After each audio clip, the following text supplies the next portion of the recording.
Assalamualaikum warahmatullahi wabarakatuh. Pada penjelasan kali ini kita akan bahas terkait dengan sejarah dan tokoh sosiologi. Sosiologi sebagai materi di fase E kelas 10. Sosiologi sebagai ilmu yang mempelajari tentang kehidupan manusia, masyarakat. Ilmu sosiologi dalam pengembangannya telah ada sejak zaman masa lampau. Tokoh-tokoh yang menjadi pencetus dari ilmu ini diantaranya Ibnu Khaldun, Plato, maupun Aristoteles. Kemudian memasuki masa modern, muncul nama-nama seperti Auguste Comte, Emile Durkheim, bahkan Max Weber. Kini ilmu sosiologi menjadi salah satu mata kuliah dan mata pelajaran yang diajarkan di sekolah hingga perguruan tinggi.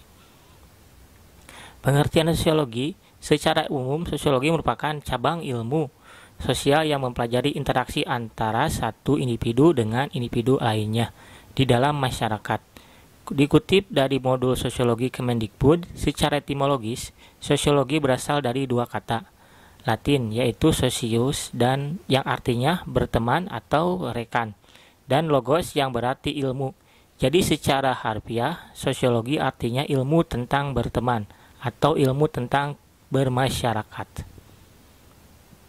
Oleh karena itu, sosiologi dapat disebut juga sebagai ilmu yang mengatur tentang masyarakat. Berikut beberapa pengertian sosiologi menurut para ahli.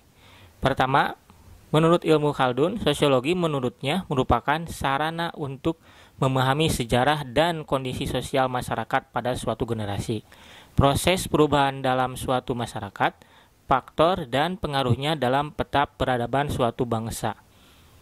Menurut Auguste Comte, sosiologi adalah ilmu positif tentang masyarakat. Sementara Emilia Durkheim, sosiologi adalah ilmu yang mempelajari fakta-fakta sosial. Terakhir, Max Weber, sosiologi adalah ilmu yang berhubungan dengan pemahaman interorientasi mengenai tindakan sosial dan juga hubungannya dengan suatu penjelasan sebab akibat mengenai arah dan konsekuensi tindakan itu. Selanjutnya, sejarah sosiologi.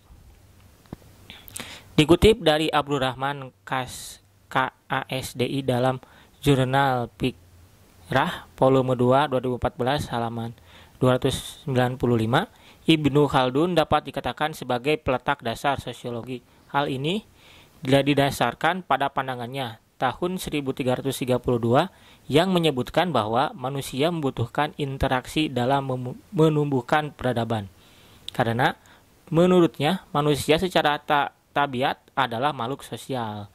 Tidak hanya itu, secara rinci Ibnu Khaldun juga menyampaikan pandangannya terkait dengan kondisi sosial masyarakat yang ada pada masa hidupnya.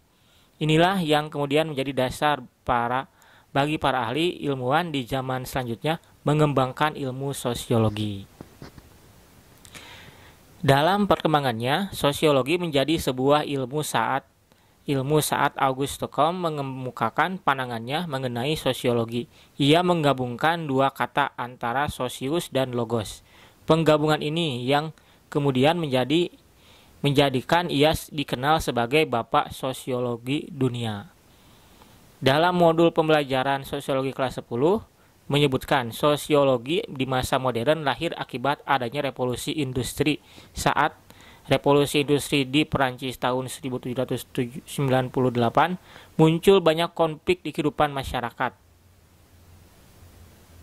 Dasar itulah yang membuat Auguste Comte merancang instrumen penelitian yang digunakan untuk mempelajari pola perilaku masyarakat. Tepat pada tahun 1839, akhirnya ia merumuskan sosiologi sebagai ilmu yang padat peneliti tentang masyarakat, yang dapat meneliti tentang masyarakat. Selanjutnya, fungsi sosiologi. Sosiologi mempunyai tujuan pokok meningkatkan kemampuan manusia dalam menyesuaikan diri dengan lingkungan hidupnya. Oleh karena itu, terdapat beberapa fungsi dari memahami ilmu sosiologi. Masih dari modul pembelajaran sosiologi kelas 10, beberapa fungsi dari sosiologi yakni sebagai berikut. Sebagai tolak ukur mengetahui perubahan masyarakat. Kedua, sebagai alat untuk mengantisipasi berbagai permasalahan sosial. Ketiga, sebagai alat untuk memahami pola tingkah laku masyarakat. Terakhir, sebagai alat untuk memahami perkembangan yang terjadi pada masyarakat. Demikian penjelasan terkait dengan sejarah dan tokoh-tokoh sosiologi.